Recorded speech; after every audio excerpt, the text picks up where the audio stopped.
While Saddam Hussein embodied ruthless dictatorship, his sons Uday and Qusay Hussein represented something far worse, the weaponization of absolute power without conscience. Raised as princes of terror in one of history's most oppressive regimes, these brothers carved a legacy drenched in blood, fear, and unspeakable cruelty. Their names became synonymous with torture, abduction, and systematic brutality that paralyzed an entire nation. Their reign of horror ended in a furious hail of bullets on July 22, 2003, in a mansion siege that would become one of the most dramatic military operations following the Iraq invasion. Before you dive deeper into this dark chapter of history, hit that subscribe button and ring the notification bell. Fleek of History brings you the untold stories that shaped our world, the raw, unfiltered truth that textbooks won't tell you. Don't miss out on content that challenges what you think you know about history. The making of a monster. Uday Saddam Hussein entered the world on June 18, 1966. While his father languished in prison for revolutionary activities with the Ba'ath Party, his childhood painted contradictory portraits. Some recalled a charming boy with infectious energy, while others witnessed disturbing glimpses of sadism that would define his adult years. Academic mediocrity marked his early education. Despite grandiose proclamations about studying nuclear physics to mirror his father's ambitions for Iraqi power, Uday settled for engineering at Baghdad University. During these university years, arrogance and entitlement crystallized into his personality, traits amplified by his proximity to Saddam's expanding influence. At 21, Uday received appointments as chairman of both the Iraqi Olympic Committee and Iraq Football Association. These weren't honorary positions, they became instruments of psychological warfare. He established the Al-Rashid Sports Club, compelling Iraq's finest athletes to join through intimidation and direct threats. Resistance meant unthinkable punishment. Athletes failing to meet his arbitrary standards faced barbaric retribution. Concrete balls rained down on their bodies. Feet were whipped until flesh peeled away. Medieval torture devices emerged from nightmares to become daily reality. One particularly horrifying account described Uday personally supervising a coach's dragging across gravel for perceived disobedience. The Olympic Committee headquarters transformed into a house of horrors, where screams echoed through torture chambers and broken spirits littered the hallways. The predator, among the Moody's reputation as a playboy, masked something infinitely darker: systematic sexual violence enabled by absolute impunity. His wealth and the terror his name inspired allowed him to operate as a predator without boundaries. Women were selected randomly from parties, streets, even schools. Entire families lived in constant dread that their daughters might catch his attention. One incident shocked even Saddam's hardened inner circle. Uday abducted and assaulted a bride on her wedding day, a violation so brazen it demonstrated his complete contempt for any social boundary or human dignity. Countless accounts emerged of women hiding for weeks, fleeing to remote villages, or having their families falsify their whereabouts. Some families married off daughters in secret, desperate to protect them from his predatory gaze. His violence eventually crossed an unforgivable line. During a lavish 1988 party, Uday's rage exploded. He bludgeoned Kamal Hanna Gigio, Saddam's trusted bodyguard and food taster, to death with a club. Witnesses described horrifying fury, uncontrolled, animalistic violence that left everyone stunned. The murder stemmed from jealousy. Uday believed Kamal wielded too much influence over his father. Saddam's rage matched his son's violence. Viewing the murder as both personal betrayal and reckless endangerment of regime stability, Saddam briefly imprisoned Uday before exiling him to Switzerland. Even abroad, erratic behavior and violent incidents continued, including confrontations with Swiss authorities. His exile proved temporary maternal intervention, and Saddam's eventual forgiveness brought him back to Iraq, where his terror resumed unabated. The shadow executor born in 1967, Qusay Saddam Hussein existed as Uday's polar opposite, reserved. Calculating, preferring shadows over spotlights, his quieter nature earned him reputation as the disciplined, level-headed brother. These traits endeared him to Saddam, who recognized Qusay's potential as a trusted lieutenant and groomed him for critical regime roles. Unlike Uday's public displays of sadism, Qusay's violence operated through bureaucratic machinery and covert operations. His methodical, pragmatic approach made him indispensable within the regime's oppressive apparatus. Those close to the family described him as coldly efficient qualities, defining his leadership of Iraq's most feared security organizations. In 1988, Qusay became deputy director of Alam al-Qass, Iraq's special security organization. This shadowy agency maintained Saddam's grip on power through abductions, assassinations, and surveillance networks that identified and eliminated threats. Under Qusay's direction, Alam al-Qass evolved into one of the regime's most terrifying instruments. His most notorious operation came during the 1991 uprisings following the Gulf War. Qusay orchestrated brutal suppression of southern rebellions, including deliberate destruction of the Mesopotamian marshlands. By draining these marshes, he displaced tens of thousands of Shia Arabs, decimating their ancestral homeland and way of life. Flourishing wetlands became desolate wastelands, an act of ecological and cultural genocide designed to crush dissent permanently. By 1996, Qusay chaired the Iraqi National Security Council, granting him oversight of intelligence agencies including the feared Mukhabarat. This position allowed him to direct surveillance networks and elimination operations with ruthless efficiency. Additionally, he controlled Iraq's financial dealings, including illicit oil revenue, amassing enormous personal wealth while consolidating political power. Qusay's methodical strategies solidified his position as Saddam's preferred successor, intensifying rivalry with Uday and making him one of Iraq's most powerful figures. The Fedayeen Saddam in 1995, Uday established the Fedayeen Saddam, a paramilitary organization that became synonymous with terror. Composed of fanatical loyalists, this shadowy militia wore Darth Vader-inspired black uniforms that amplified their intimidating presence. Their mission: suppress dissent through spectacular brutality and maintain absolute population control. The Fedayeen quickly earned notoriety for barbaric methods designed to terrorize civilians. Public executions became grim spectacles staged before large crowds as warnings to potential dissidents.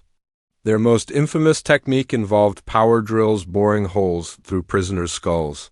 Reports emerged of captives tortured with electric shocks, burned with acid, and subjected to medieval torment. The Fedayeen's operations extended beyond Iraqi borders. Uday allegedly ordered assassinations of exiled dissidents and intimidation campaigns against critics abroad. This paramilitary force solidified his image as one of Iraq's most feared sadists, operating with complete impunity under his father's protection. The deck of death. As the 2003 invasion approached, coalition forces developed strategies to dismantle Saddam's regime. A crucial element involved identifying and neutralizing key figures within his inner circle. To systematize this process, military planners devised an innovative tool, a deck of playing cards representing the 55 most wanted individuals. Each card featured a regime figure's face, rank, and role. This approach served dual purposes, providing soldiers practical recognition tools, while delivering psychological impact by reducing feared figures to playing cards. Uday received designation as the Ace of Hearts, while Qusay became the Ace of Clubs, positions reflecting their significance and danger level. The $15 million reward for information leading to their capture reflected both their importance and anticipated difficulty of apprehension. This substantial bounty aimed to incentivize Iraqis to provide intelligence, leveraging discontent from those who suffered under the brothers' brutality.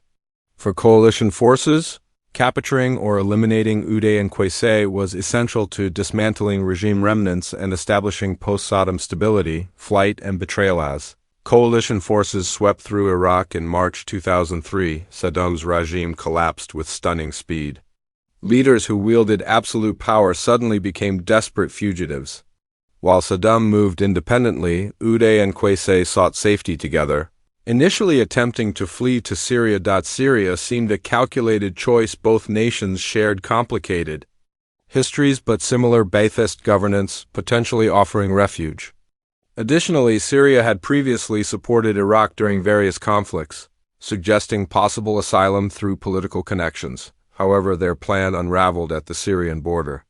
Damascus, facing intense international scrutiny following the invasion, refused entry. Harboring two of the world's most wanted men risked catastrophic diplomatic consequences Syria couldn't afford. Stranded without options, the brothers retreated to Mosul in northern Iraq. This diverse city of Arabs, Kurds, and other ethnic groups offered complex social dynamics that might enable them to evade detection. Mosul contained loyal Saddam supporters willing to risk everything protecting his family. They found shelter with Nawaf al-Zaydin, a distant Saddam relative and longtime regime supporter. His heavily fortified mansion became their refuge, reinforced walls, armed guards, and defensive positions reflecting the paranoia characterizing Saddam's inner circle. The Siege of Mosul on July 22, 2003. U.S. forces received critical intelligence about the brothers' location. The tip came from an informant motivated by the $15 million reward. Ironically, Nawaf al-Zaydin himself, the man sheltering them. His betrayal's motives remain debated: fear of coalition retribution, financial temptation, or both. The intelligence proved precise, detailing mansion layout and confirming Uday Qusay and Qusay's 14-year-old son Mustafa's presence. The 101st Airborne Division, supported by Special Operations Forces, rapidly mobilized. The operation began with complete encirclement of the al-Zaydin mansion in Mosul's Al-Fala neighborhood. U.S. forces sealed all escape routes, trapping occupants inside. Loudspeakers blared surrender demands, offering peaceful resolution. Uday and Qusay refused, barricading themselves on upper floors alongside young Mustafa, prepared to fight to death. Initial gunfire erupted with shocking intensity. The brothers unleashed heavy fire from fortified positions using machine guns and grenades. Their defensive tactics temporarily stalled coalition advance. Despite inferior numbers, they demonstrated fierce resolve, exploiting the mansion's layout to frustrate attackers. 4 American soldiers were wounded during early assault stages. As stalemate continued, U.S. forces escalated firepower. Anti-tank rockets breached reinforced walls. TOW missiles mounted on Humvees targeted specific defensive positions. Attack helicopters circled above, providing real-time intelligence and suppressive fire capability. The siege became attrition warfare. Coalition forces systematically dismantling defenses while minimizing casualties. Tragically, Qusay's son Mustafa actively participated in the defense. At 14, he displayed the same ferocity as his father and uncle, opening fire on soldiers and refusing surrender. His involvement highlighted intergenerational violence and indoctrination defining Saddam's regime. Born into privilege and power, Mustafa was raised where loyalty and violence readiness were instilled from birth. After hours of intense combat, U.S. forces deployed TOW missiles in a decisive strike. These precision-guided weapons caused catastrophic damage, collapsing sections of the structure and igniting fires throughout. With the mansion heavily compromised, troops launched their final assault. Storming upper floors where the three had made their last stand. When smoke cleared, soldiers discovered the bodies of Uday, Qusay, and Mustafa. The brothers each sustained over 20 bullet wounds. Mustafa, despite his youth, had resisted until the end. Confirmation and controversy. To confirm identities, the U.S. military conducted thorough autopsies. Photographs of their bodies were taken and distributed to media. A controversial decision aimed at proving to Iraqis and the world that Uday and Qusay were definitively dead. This was deemed critical for dismantling the psychological grip of Saddam's regime. As rumors of survival could perpetuate fear and unrest, the photographs, while graphic, were considered necessary to bring closure to countless victims of the brothers' brutality. Their faces, disfigured by battle, required reconstruction using mortician's putty before public release. Despite controversy surrounding these images, they provided powerful evidence that the regime's terror was ending.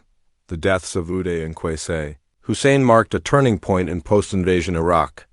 While Saddam remained at large for months afterward, The elimination of his heirs dealt a psychological blow to regime loyalists. For ordinary Iraqis who had lived under their shadow of terror, the news brought complex emotions, relief, vindication, and lingering trauma from years of oppression, legacy of terror. The story of Uday and Qusay Hussein remains one of history's darkest chapters, a testament to what happens when absolute power combines with sadistic personalities. Their lives demonstrated how authoritarian regimes don't just crush political opposition, they systematically destroy human dignity, safety, and hope. Their brutal deaths in Mosul served as violent punctuation to lives defined by violence. Yet their legacy extends beyond their final moments. They represent the human cost of dictatorships, not just in death tolls and statistics, but in shattered lives, traumatized generations, and societies struggling to heal from decades of systematic terror. If this story opened your eyes to history's brutal truths, Fleek of History has dozens more untold stories waiting for you. Hit that subscribe button now, smash the like button, and drop a comment telling us what historical topic we should cover next. Share this video with anyone who thinks they know history, because the real stories are always more shocking than the sanitized versions. Turn on notifications so you never miss when we drop our next episode exposing history's darkest secrets. Remember, those who forget history are doomed to repeat it, so stay informed, stay curious, and keep watching Fleek of History.